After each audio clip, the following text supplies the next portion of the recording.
வாங்க எல்லாரும் எப்படி இருக்கீங்க? காலையில் ஏஞ்சோடனே இன்றைக்கி ஒரு ஷாக்கு. நான் எப்பவும் போல வீட்டு வெள்ளம் செஞ்சுருந்தா பாப்பாவை ரொம்ப கத்திட்டே இருக்காளே, சரி வெளியில் தூக்கிட்டு போனேங்க. போயிட்டு வண்டிக்கிட்டலாம் நின்னோம், இறக்கி அங்கெல்லாம் விளையாட விட்டேன் பாப்பாவை. சரி விளாண்டுட்டு முருங்கை மரத்தில் போய் நான் எப்பவுமே பக்கத்தில் நின்று தொட வைப்பேன் இவ்வளோ. இன்றைக்கி ஆனால் நான் தொட வைக்கல. என்னடா அது என்னமோ கருப்பாக இருக்கு, குத்து பார்க்குறேன். சமுக்காலம் வரையும் பாம்பு. வீடியோலாம் எடுக்க முடியாமல் போச்சு. நல்லா அதை இவ்வளோ நீட்டு இருக்கும்னு வச்சுங்களேன். ஒரு 1.5 அடி பக்கமாக மேலே தான் இருந்துச்சு. சின்ன பாம்பு படுத்து அது பாட்டு நெளிஞ்சிட்டு இருக்கு. நல்ல வேலை நைட்டு மழை பெஞ்சதுனால வந்துச்சு போல. அன்றைக்கி மழையில் வந்து தேல் கொட்டிடுச்சா. நம்ம வீட்டுக்கு பின்னாடி என்னென்னமோ வந்திருக்கு. அது கரெக்டாக குறிப்பாக இங்கே தான் வருது. அப்புறம் அதை எப்படா அடிக்குது நானும் யோசிச்சுட்டு அந்த ஒரு பெரிய கத்தி வீட்டில் பட்டாக்கத்தி மாதிரி, பட்டாக்கத்தி இல்லை அது மரம் கத்தி எடுத்து குத்தி நசுக்கி தூக்கி போட்டேன். பாம்பு சின்னது தாங்க, ஆனால் கடிச்சதுன்னா ஆளுது ரொம்ப ரொம்ப கஷ்டம். இந்த சம்கால விரியன் வகை வந்து ரொம்ப ரொம்ப விஷம் உள்ள பாம்பு. அது ஏதோ கடவுள் புண்ணியத்தில் சிவனியா அழுவிட்டே இருந்து அந்த பாம்பை காட்டணும்னா காட்டாப்பல. எனக்குன்னு இல்லை, அங்கே நிறைய பேர் வயசானவங்க கூட வந்து உட்காரவங்க மரத்தில் கை வைப்பாங்க. ஏதாவது கடிச்சிருந்தா என்ன வருது அப்படியே. இன்றைக்கி என்ன பண்ணுறவங்க தான் இந்த விளாகு. வாங்க அப்படியே கண்டினியூ பண்ணலாம். மனதும் இருந்தால் சப்ஸ்கிரைப் பண்ணிக்கோங்க. பார்த்தீங்களா என்ன பண்ணுறாங்க? என்னம்மா சிவன்யா கண்ணு என்னடாயிலே ஏமா அங்கே இருமா, நான் வெளில போகலாமா? வேலைக்கு போகிறது மிஷின் எடுத்து வந்து வச்சுருங்க, ட்ரில்லிங் மிஷினு. மேடம் அதை பார்த்துறாங்க, அதை எப்படியாவது எடுத்து இவங்கள்ட்ட கொடுத்தே ஆகணுமா. இப்போலாம் இதில் இறங்கிடுறாங்க, அப்படியே இறங்கிடுவா அவளே. இவ்வளோ வச்சுட்டு பயமாக இருக்க பாருங்க. இறங்கி இந்த பக்கம் போனாலும் போயிடுவா. இறங்கிட்டா ஏம்மா என்னம்மா விவரம் ஆயிட்டே வர ஐயோ ஜாக்கிரதையா பாத்துக்கணுங்க. இந்த லைன்லாம் இவ்வளவு வச்சுக்கிட்டு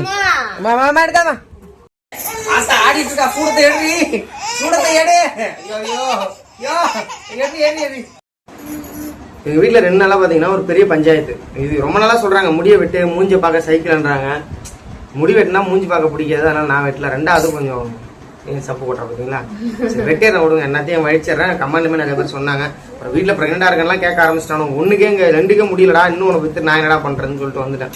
அப்புறம் வந்து என்ன கேட்டிருந்தாங்கன்னா, உங்களோட மெம்பர்ஷிப்பில் ஜாயின் பண்ணுறதுனால எங்களுக்கு என்ன பெனிஃபிட்னு சொல்லி கேட்டிருந்தாங்க. என்ன பெனிஃபிட்னு கேட்டிங்கன்னா, நீங்கள் பண்ணுற கமெண்ட்ஸாக இருக்கட்டும் எதாக இருந்தாலும் நீங்கள் ஒரு தனியாக தெரிவிங்க, நான் டக்குன்னு ஐடென்டிஃபை பண்ணி உங்களுக்கு ரீப்ளேவோ எதாவது கொடுத்துட முடியும். முதல் விஷயம். 2வது என்னன்னு கேட்டிங்கன்னா, என் ஃபேமிலியை பற்றி நீங்கள் இந்த 3 வருஷமாக கேட்டே இருக்கீங்க. யூடியூப் ஆரம்பித்த புதுசுலேருந்து கூட பிறந்தவங்க யாரு இதுவரையும் கேட்டுதாங்க. எதையுமே நான் சொல்லல, காட்டல. உங்க அம்மா யாரு, உங்க அம்மா இருக்காங்களா, செத்துட்டாங்களா, உங்க அப்பா எங்க அப்பா கூட பார்த்துருப்பீங்க, பாட்டியை பார்த்துருப்பீங்க, அப்புறம் கூட பிறந்தவங்க இதை பத்திலாம் கேட்டுருக்கீங்க. மொத்தமா எங்க ஃபேமிலியை பத்தி எனக்கு வெளியில பொது வெளியில சொல்ல பிடிக்கல. என்ன நடந்தது போச்சு.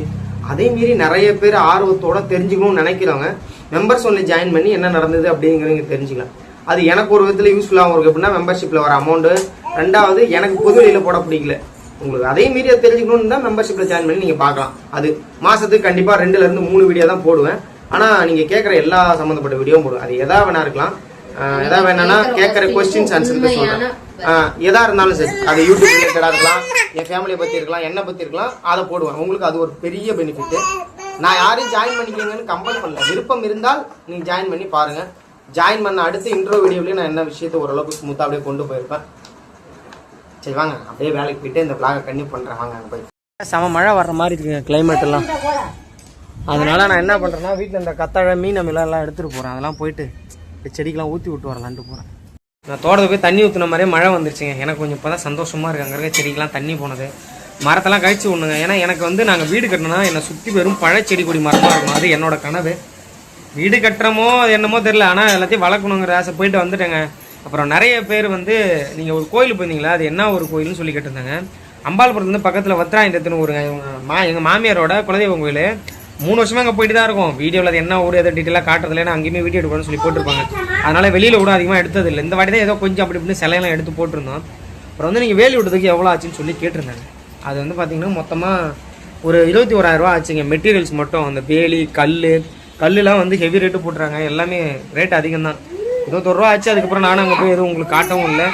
ஆள் வச்சு செய்யலங்க, நாங்களே உங்களுக்கு கொஞ்சம் லேபர் மட்டுமே ஒரு 8,000 ரூபாய்க்கு மேலே வந்துருங்க. எப்படி செஞ்சாலும் நீங்கள் வேலி 2 நாள் செய்யணும்ல. கம்பல்சரி நீங்கள் விட்டீங்கன்னா வேலி விடணும். இன்னொன்னா சொல்லுங்கள், வந்து ரெடி பண்ணி கொடுத்துருவாங்க. சம்பளம் மட்டும் கொடுத்துருங்க, ஜாமான் வாங்கி கொடுங்க. ஏதாவது அப்படியே வேலை செஞ்ச மாதிரி இருக்கும். அதாங்க ஆள்லாம் இவங்களே இருந்ததுனால அந்த இது இல்லை. அப்புறம் ஒருத்தவங்க அந்த பாப்பாவோட வீடியோ போட்டதில் கேட்டாங்க, சிவாவை நீங்கள் இந்த அளவுக்குலாம் கண்டுக்கிறதே கிடையாது அப்படிங்கிறாங்க. உண்மைதாங்க. அவனும் மோஸ்ட்லி வர்றதில்லை. அவன் தனிச்சு இருக்க முடிவு பண்றான். தனிச்சு தான் இருக்கிறான். இல்ல அவனுக்கு விவரம் தெரிய ஆரம்பிச்சிச்சு. இவளுக்கு அவன் விவரம் தெரியல. இவ்வளவு விவரம் தெரிஞ்சா எங்களை கண்டுக்க மாட்டான். மோஸ்ட்லி அவனை கண்டுக்க மாட்டான். பாருங்க செல்ல பிள்ளை அவன் தான். செல்ல பிள்ளைனா பேர் சொல்லும் பிள்ளை. என் பொண்ணுக்கு முக்கியத்துவம்லாம் கொடுக்கல. எங்ககிட்ட வரமாட்டாங்க. அவளோட வேலையை அவனே செஞ்சுக்கிறதுனால எங்களுக்கு கொஞ்சம் ஃப்ரீயா இருக்கும். பாப்பா அப்படி கிடையாது, எல்லாத்துக்கும் ஓடியாந்து காலையில ஸ்கூலுக்கு போகும்போது சிவா பத்திரமா இருக்கணும், வாங்கி சாப்பிட்டு கழுவிக்கணும் எல்லாம் சொல்றேன். இல்ல அப்பா நீ சொன்ன மாதிரியே நான் வாங்கி சாப்பிட்டு நானே கழுவிக்கிறேன்பா, கத்துக்கிறேன்பா. அந்த அளவுக்கு மெச்சூர்ட் ஆயிட்டான். அதனால அவனை தூக்கி கொஞ்சிறதோ வரதோ இல்ல, அவனுக்கு பிடிக்கிறது இல்ல, பெரிய பையன் ஆயிட்டான்ல, அதனால உங்களுக்கு அப்படி தெரியும். அப்படின்லாம் இல்ல. ஸ்கூல் போகும்போது வாய்க்கால் போகும்போது பாய்மா பிளைங் கிஸ் கொடுத்துட்டு தான் போவான். பாப்பாவுக்கு எதுவும் கொடுத்துட்டு தான் போவான். அவங்க அப்பா வெயிட் பண்ணுவாரு. அப்பவுமே எங்கள்கிட்ட நின்று பொறுமையா பேசிக்குவோம். நான் ஸ்கூல் போயிட்டு வரேன் அப்படின்லாம் சொல்லுவோம். நாங்களுமே கொஞ்சுவோம். அதெல்லாம் வீடியோவா எடுத்தது இல்லை. நான் அதிகமா கொஞ்சுவேன், இவரு கொஞ்சம் மாட்டாங்க. ரெண்டு கண்ணு தாங்க இதுல. அதை தனியாவெல்லாம் பாக்கலங்க. எல்லாம் எங்க உயிர் தானே. அவ்வளவுதாங்க. இன்னொரு மீட் பண்ணலாம்.